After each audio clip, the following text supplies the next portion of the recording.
Good morning. It has been a few hours since I watched the sunrise, but today I have a totally empty day, which is super rare.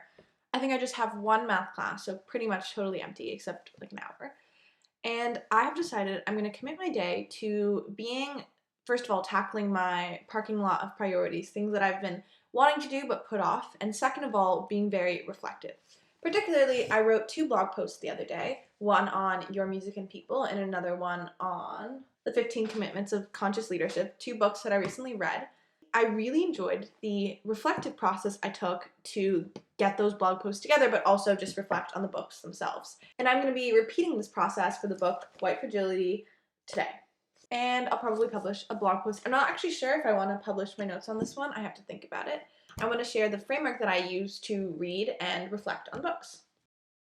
So first of all, the reading process. What I like to do is while I'm reading, I like to be a very active reader in that I read not slowly, but I reread a lot of things and I try to think and stop every once in a while. So if you look through a book that I've read, oftentimes I'll underline a sentence or I'll add a bunch of notes, like this is within the next few pages, there we go, like I'm just flipping through and I just have notes sort of written throughout, things that catch my eye. I mean, I'm just like randomly flipping through. Some chapters, not so much. Other ones, it's like lots of outlines. But as I'm reading, I really try to think about things. I don't see it as I'm trying to complete this book. It's like I'm trying to use this book and the words in this book as a platform for my thoughts and to connect different ideas. And by doing that, I now have this book with all sorts of notes inside of it that I haven't digitalized. I haven't really done anything because I like having my reading process be very much focused on the book. I've tried a couple things. I've tried having a notebook next to me and sort of outsourcing the things that I think into the notebook. Doesn't work well for me. I've tried using things like Notion and Roam as I'm reading to like have my phone next to me and just type in notes. I really like how Roam is so interconnected, but it just wasn't working for me to have a digital screen next to a physical book. So I quit that. And recently, this has just been the thing that works for me. A novel thing I did with this book is I use sticky notes, but instead of highlighting pages, I just kind of, after a reading session, I'll highlight like my favorite thing I learned or a theme that I got away. I wasn't super duper consistent with the sticky notes, and I don't like how they essentially fall off the book. Like I had 4 and now I have 3. So I'm not too sure about how much I like that. I think the other method I would probably do is digitize the sticky notes. So after I read a chapter or so, I put my thoughts on like a Notion page or something. Problem with that is I like to read before bed, and I don't like to look on my phone before bed or on basically a screen. So I'm not sure what I'm going to do there. I might just write in my notebook. But that's kind of the process. I go through, I underline, I think, I try to connect ideas. I'll write questions within relating to different quotes or different themes within books, and that's when I bring it back to this reflective time, which I'm about to do now, and I sort of organize my thoughts.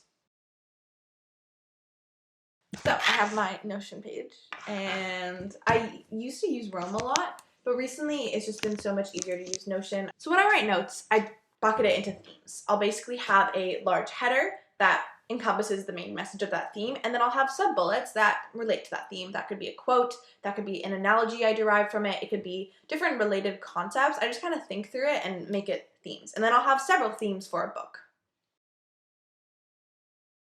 And when I write an article or something, I'll use the exact same format. I'll have the theme and then the sub-bullets, the theme and then the sub-bullets.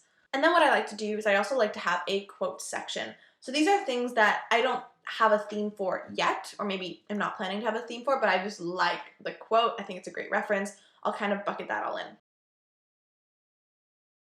Now, the last thing I do after having themes and quotes is I have ways of turning that knowledge, the themes, the whatever, into actions.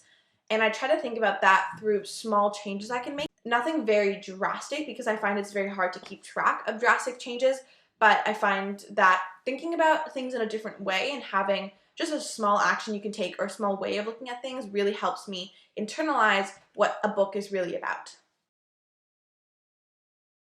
By moving a lot of what I read into actions that I can take in my daily life, it's almost like the book, the knowledge, the information becomes ingrained in my habitual actions, and the information becomes part of me versus part of some database on my computer. I want to read a section of a theme just to show you how I sort of think about it. So this theme is called Women's Right to Vote Was Impossible Without Men. I had a couple of bullet points under.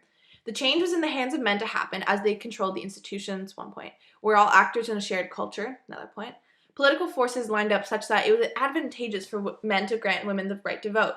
And then a quote. The only way women could gain suffrage was for men to grant it to them. Women could not grant suffrage to themselves. Incentives must align with the party or class of people with the authority to grant change. That was like my implication out of it. In a similar lens, white people control all major institutions in society and thus have the power to grant change in racism. And then I have this figure cited, and it's literally insane. Basically, it goes through how a lot of the major institutions in the world are so heavily concentrated in white. I'll highlight a few labels. 10 richest Americans, 100% white, 7 of whom are in the 10 richest in the world. People who decide what TV shows we see, 93% white. People who decide which books we read, 90% white. People who decide which news is covered, 85% white. People who decide which music is produced, 95% white. People who directed the 100 top grossing films of all time worldwide, 95% white.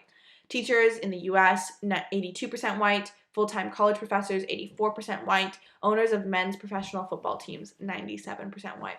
There is so much in here that talks about the information we are seeing, and it's like 85 plus, mostly 90+% white. That's crazy. So that's what I'm going to be doing for the next few hours. I have a Notion page ready with some notes in it already. So those are I have different themes right there, boom, and then some quotes that I've been linking. I'm about 20% through the notes. It'll probably take me maybe an hour and a half to go through and think about it. But that's what I'm up to, and I hope this was helpful.